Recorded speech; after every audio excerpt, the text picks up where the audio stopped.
Hello students, आप देख रहे हैं अपना यूट्यूब चैनल कपूर क्लासेस। ठीक है, और इसके माध्यम से हम करा रहे हैं आपके लिए क्लास नंबर 12th और 10th का यूपी बोर्ड्स एग्जाम 2026 के लिए प्रिपरेशंस। ठीक है, तो आप हमारे चैनल को अच्छे से वॉच कर ही रहे हैं और आपको पता ही है क्लास नंबर 10th का चल रहा है हमारे यहाँ हाई स्कूल का मैथ्स, साइंस और इंग्लिश। ठीक है, उसमें बहुत सारे चैप्टर कंप्लीट हो चुके हैं। जो अब मैंने न्यू सीरीज स्टार्ट करवाई है वो सीरीज है हमारी द न्यू स्पेशल सीरीज। इसमें क्या होगा, जो बच्चे इस सीरीज को करेंगे और करते करते जैसे हम लास्ट स्टेज पे पहुंचेंगे वो बच्चे इंग्लिश से हिंदी बनाना बहुत ही आसानी से सीखेंगे। ठीक है, तो आप मेरे साथ ऐसे ही जुड़कर चीजों को सीखते रहें और आगे बढ़ते रहें, क्योंकि ये वाला सीरीज आपके यूपी बोर्ड्स एग्जाम में आपको दिलवाएगा कम से कम 40 मार्क्स। ठीक है, क्योंकि कहीं ना कहीं ये सीरीज कहीं ना कहीं एक दूसरे से लिंक है, तो आप चीजों को बहुत अच्छे से सीखें और चीजों को बहुत अच्छे से समझने की कोशिश करें। जब ये सीरीज अंत पड़ाव पर होगा तो उसके बाद आप ये कहेंगे सर हम बहुत अच्छे से हिंदी से इंग्लिश बनाना सीख गए हैं। ठीक है, तो आइए चलते हैं बिना देरी करते हुए टॉपिक की तरफ। सबसे पहले इसके दो पार्ट्स मैं आपको प्रोवाइड करा चुका हूं। आज पार्ट नंबर 3 रहेगा हमारा, क्लास नंबर 12th का है। इसको 10th, 12th और 9th वाले बच्चे भी आसानी से कर सकते हैं। ठीक है, सीरीज चल रही है हमारी न्यू स्पेशल सीरीज, जो हमें सिखाएगी हिंदी टू इंग्लिश ट्रांसलेशन। ठीक है, हम आपको वाक्य पढ़ा रहे हैं। वाक्य कितने प्रकार के होते हैं ये हमने आपको बता दिया था, और वाक्य की डेफिनेशन भी हमने लिख दी थी कि a sentence is a group some words which make a complete sense. ठीक है, और काइंड्स ऑफ सेंटेंस में मैंने आपको बता दिया है असर्टिव सेंटेंस क्या होता है। असर्टिव सेंटेंस 2 टाइप्स के होते हैं, एक होता है अफर्मेटिव और एक होता है नेगेटिव। ठीक है, ये मैं आपको पहले कंप्लीट करा चुका हूं। ठीक है, एक कंप्लीट ये हो चुका है। उसके बाद पॉइंट नंबर 2 इंटेरोगेटिव सेंटेंस भी आपको मैं कंप्लीट करा चुका हूं। उसके बाद पॉइंट नंबर 3 है इंपरेटिव सेंटेंस, ये भी मैं आपको कंप्लीट करा चुका हूं। अब हम बात करें पॉइंट नंबर 4 की, तो पॉइंट नंबर 4 को कंप्लीट करेंगे और वो है एक्सक्लेमेटरी सेंटेंस। कौन सा है? Exclamatory sentences. अब ये जो एक्सक्लेमेटरी सेंटेंस है ये होता क्या है उसके विषय में थोड़ा सा जान लेते हैं कि जिन वाक्यों में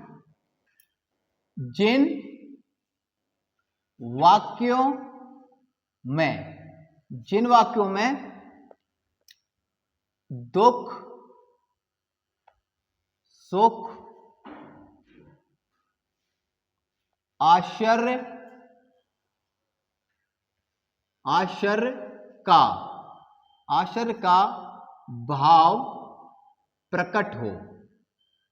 का भाव प्रकट हो, उसे एक्सक्लेमेटरी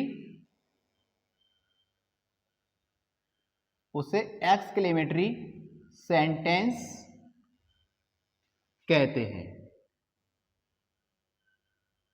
एक्सक्लेमेटरी सेंटेंस कहते हैं। आपने इसकी डेफिनेशन समझ ली कि ऐसे वाक्य जिनमें आपको दुख, सुख और आश्चर्य का भाव अगर प्रकट होगा तो वे सेंटेंस कहलाएंगे एक्सक्लेमेटरी सेंटेंस। अब बात करें इसके पहचान की, तो आप इसकी एक पहचान लिख सकते हैं कि हम इसको और अच्छे से कैसे पहचान पाएं। तो कह सकते हैं कि जिन वाक्यों के शुरू में या बीच में ये शब्द आते हैं। कौन कौन से शब्द आते हैं आप उनको समझिए। एलास होता है एक, और एक्सक्लेमेटरी मार्क लगा होना है। ठीक है, एक्सक्लेमेटरी मार्क लगाएगा एलास, आह, ओह, ठीक है, bravo,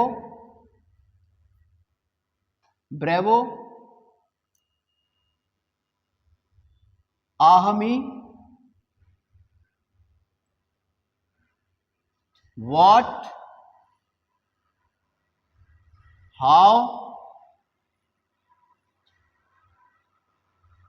well done, good, gracious, good gracious, good heavens, good heavens etcetera आदि, ठीक है, शब्द आते हैं। अगर ये वाले शब्द अगर आपको कहीं दिख जाएं, सेंटेंस के शुरुआत में भी आते हैं, सेंटेंस के बीच में भी आते हैं और सेंटेंस के बाद में ये एक्सक्लेमेटरी मार्क आपको देखने के लिए मिल जाएगा, ठीक है। तो आप अगर इन चीजों को पहचान लेते हैं और समझ जाते हैं कि ये सारे वर्ड आए हैं बहुत सारे, इनमें से कोई भी एक वर्ड अगर वहां पुट हो जाता है तो आप इसको बहुत अच्छे से समझ सकते हैं, ठीक है, उसको आसानी से पहचान पाएंगे कि एक्सक्लेमेटरी सेंटेंस है। आइए बनाते हैं एग्जाम्पल। कह सकते हैं राम,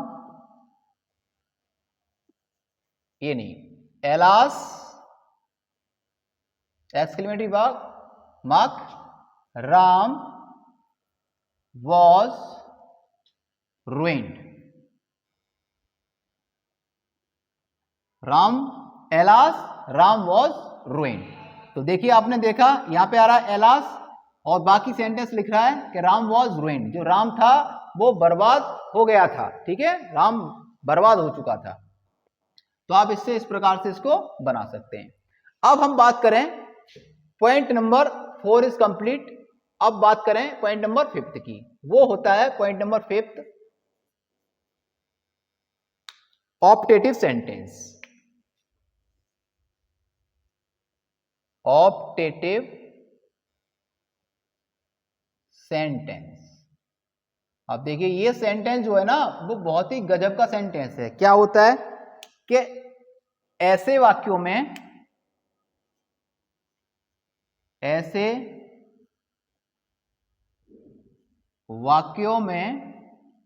वाक्यों में इच्छा प्रकट होती है, ऐसे वाक्यों में इच्छा प्रकट होती है तो उसे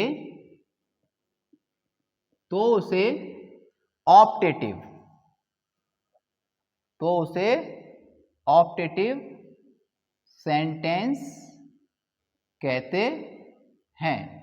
क्या कहते हैं उसे? ऑप्टेटिव सेंटेंस कहते हैं। इस प्रकार से अगर किसी वाक्य में अगर आपको इच्छा वाली बातें नजर आ रही हैं तो आप कह सकते हैं ये वाला सेंटेंस हो सकता है ऑप्टेटिव सेंटेंस, ठीक है। अब इसकी एक पहचान बता देता हूं मैं आपको, पहचान बता देते हैं। इन वाक्यों के शुरू में में या गॉड शब्द दिया होता है। में या गॉड शब्द दिया होता है, जो में या गॉड शब्द दिया होता है तथा अंत में जो एक्सक्लेमेटरी मार्क है ना ये लगा होता है। इस प्रकार से आप इसकी अच्छे से पहचान कर सकते हैं, ठीक है। अब हम एक एग्जाम्पल की बात कर लेते हैं। लिख देते हैं मे यू लिव लॉन्ग और लास्ट में लगाना है एक्सक्लेमेटरी मार्क। तो ये जो तुम्हारा सेंटेंस है ये है ऑप्टेटिव। इस प्रकार से आप इसको आसानी से सीख सकते हैं और आसानी से चीजों को बना सकते हैं, ठीक है। तो मैंने अब आपको पूरा जो पॉइंट्स था सेंटेंस 5 टाइप्स जो थे सेंटेंस के, वो मैंने 1 बाय 1 आपको उनकी पहचान के सहित कंप्लीट करा दिया है। उसके बाद जो अगला जो पॉइंट आएगा हमारा वो आएगा सेंटेंस, पार्ट्स ऑफ सेंटेंस। अब वो नेक्स्ट में बनाऊंगा मैं आपके लिए, जो नेक्स्ट पार्ट में बनाऊंगा आपके लिए वो बनाऊंगा पार्ट्स ऑफ सेंटेंस। मतलब सेंटेंस के कितने पार्ट्स होते हैं इसके विषय में हम चर्चा करेंगे नेक्स्ट वीडियोस में। आशा करता हूं आपसे बहुत ज्यादा कि अगर आप चीजें देखेंगे तो चीजें आपको बहुत अच्छी लगेंगी और आपके लिए बहुत ज्यादा हेल्पफुल साबित होंगी। अगर आपको चीजें अच्छी लगती हैं तो आप वीडियोस को ज्यादा से ज्यादा करें शेयर, ठीक है। उसके बाद अगर आप चैनल पर पहली बार जुड़ रहे हैं तो चैनल को सब्सक्राइब करें और बेल आइकन प्रेस करें, ठीक है बच्चों। आज के लिए इतना काफी है। Thank you for watching.